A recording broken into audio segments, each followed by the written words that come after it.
हमारे YouTube channel सतलोक TV 1008 को like subscribe करें। सत साहेब जय बंदी छोड़। ऐसी सतीथि हो जाएगी इन लोगों की।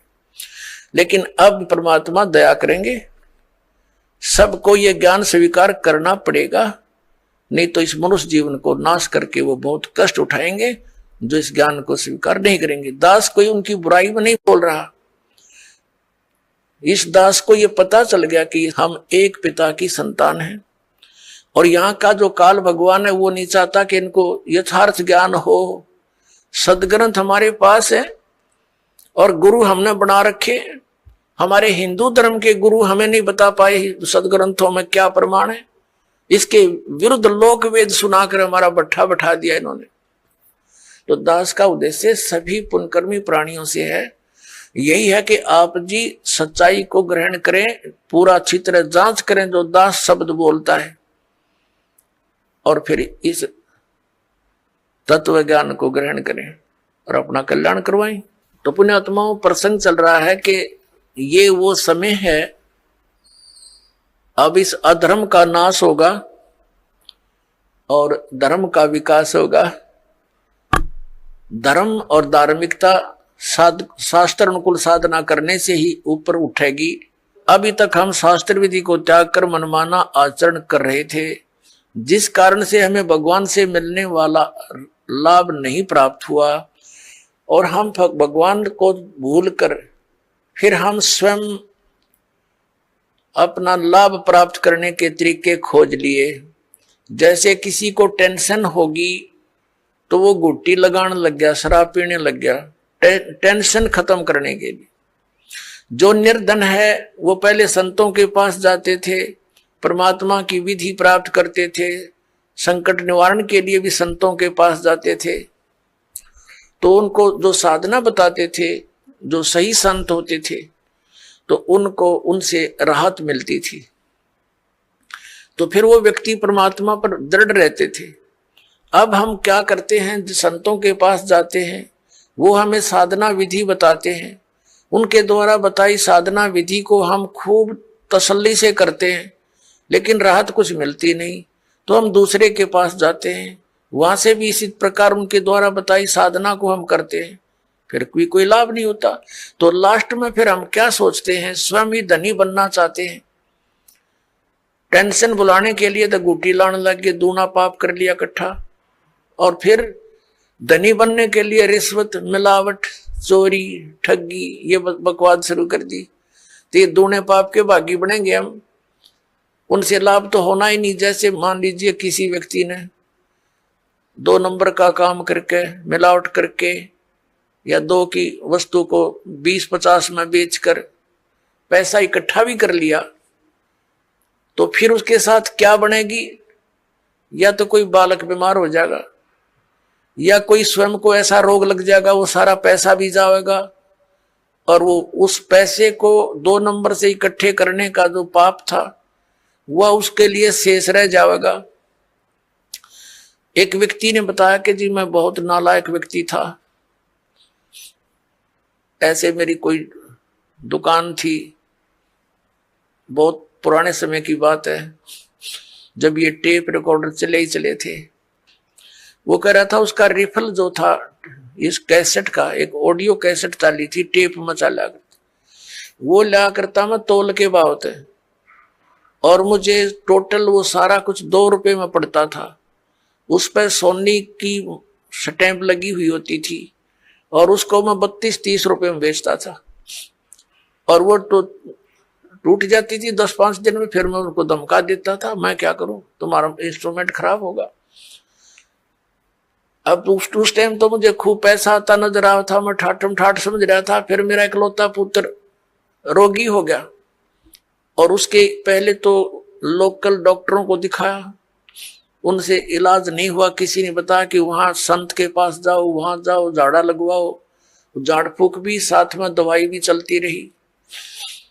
फिर 1 वर्ष तो ऐसे चला, कुछ कभी राहत हो जा, कभी फिर बीमार हो जा। लास्ट में पता चला कि उसकी दोनों किडनी फेल होगी।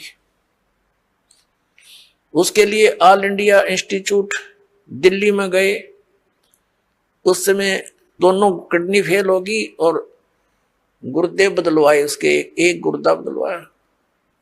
लगभग हमारा 3 लाख रुपए खर्च हो गया, 3.5 लाख के आसपास टोटल, जब से वो रोगी हुआ था। लड़का स्वस्थ हो गया, कोई बात नहीं, जो नुकसान हुआ सब्र किया। उसके विवाह की तैयारी कर रहे थे। 6 महीने के बाद, स्वस्थ होने के 6 महीने के बाद वही लड़का बस दुर्घटना में एक्सपायर हो गया। अब टक्कर मार के रो रहा हूं। जब से ये ज्ञान सुना है उस समय मुझे वो कुकर्म याद आते हैं मेरे, कि जिस बेटे को सुखी बनाने के लिए मैंने ये ऐसे जुल्म किए थे, वो बेटा भी ना रहा और वो धन भी ना रहा। अब मैंने बता कि अब तेरे पास क्या रहा? जो तूने पाप इकट्ठे करे थे वो धन इकट्ठा करने में, वो तेरे पास ज्यों के तो सुरक्षित है। अब इसने धर लीजिए सिर पे, वहां धर्मराज के दरबार में। तो फिर उसने दीक्षा ली। पुण्यात्माओं, गलती इंसानों पर, बहुत भक्तों पर हो जाती है, लेकिन जब तक उसको ये पाप नाशक औषधि नहीं मिलेगी, वो पाप उसके ज्यों के त्यों रखे रहेंगे। तो कबीर परमात्मा दयालु हैं, उनको ये मालूम है कि ये बच्चे काल से भ्रमित ये ऐसी गलतियां कर रहे हैं। वो दयालु हैं। जैसे पुण्यात्माओं, जब तक आपको ज्ञान नहीं होता और आपने जो भी गलती कर दी वो अक्षम्य है, माफ करने योग्य है, और अब ज्ञान होने के बाद बकवाद करोगे तो फिर आपको अक्षमा नहीं होगी।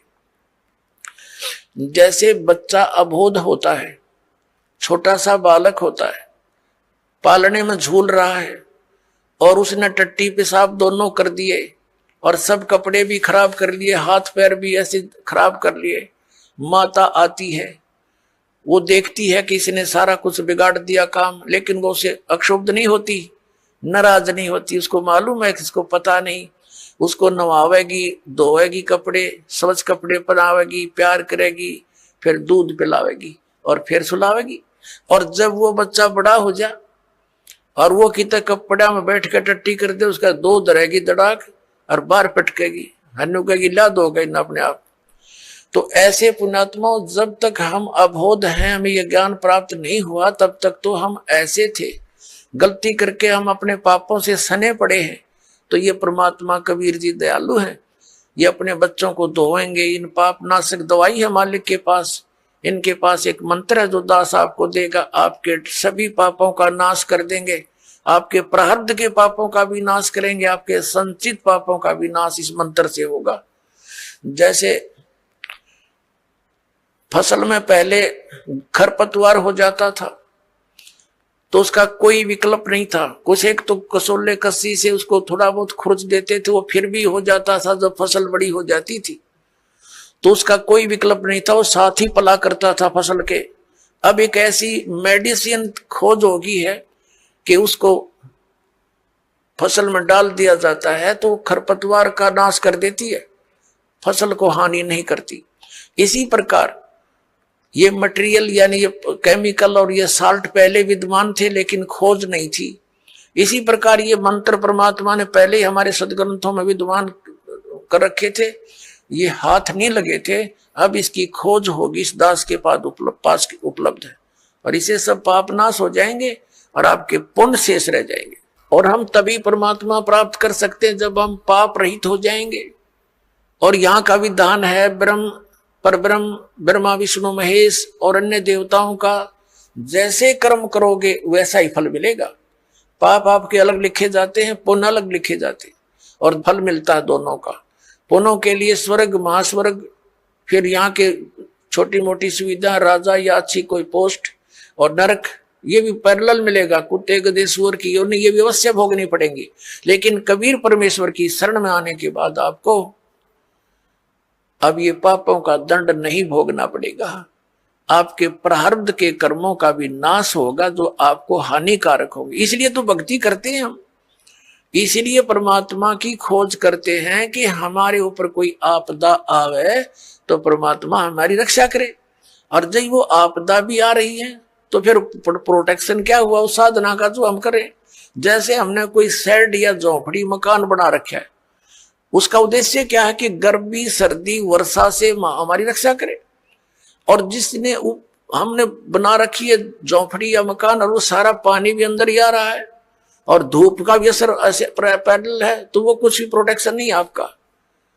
आप कितने नशे में पड़े हो और सोच रहे हो महल में बैठे हूं, तो सारी आपदाएं आप पर आ रही हैं, तो साधनाएं आपकी वो सत्य नहीं है, शास्त्र अनुकूल नहीं है, इसलिए आपको कोई लाभ प्राप्त नहीं हो रहा है। तो उसकी प्राप्ति के लिए आपने परम संत की खोज करनी पड़ेगी, और इन्हीं मंत्रों और साधनाओं को जो दास देता है, अन्य कोई व्यक्ति देवेगा, उससे कोई लाभ आपको प्राप्त नहीं होगा, क्योंकि अनअधिकारी से कोई भी कार्य सफल नहीं होता। जैसे एक सिंपल सी बात है, आप जी पासपोर्ट बनवाते हैं विदेश जाने के लिए, यदि वो डुप्लीकेट बना दिया जाता है तो आप भी दोषी और बनाने वाला भी अपराधी, दोनों को सजा मिलेगी। इसी प्रकार हमने जाना सतलोक, और ये पासपोर्ट बनाने का आदेश केवल इस दास के अतिरिक्त इस ब्रह्मांड में नहीं है, ये सत्कर मान लेना। और इसके अतिरिक्त जो भी कोई नाम दान साधना दे रहा है, वो शास्त्र विदिता का मनमाना आचरण है उनका, और वो डुप्लीकेट नाम दे रहे हैं, उनसे कोई लाभ आपको नहीं होना। और इन मंत्रों को भी यदि इस दास से कोई प्राप्त कर चुका है और वो दुष्ट आत्मा स्वयंभू संत बनकर उनको आगे दान कर भी रहा, तो डुप्लीकेट पासपोर्ट बना रहा वो, उससे भी आपने बचना है।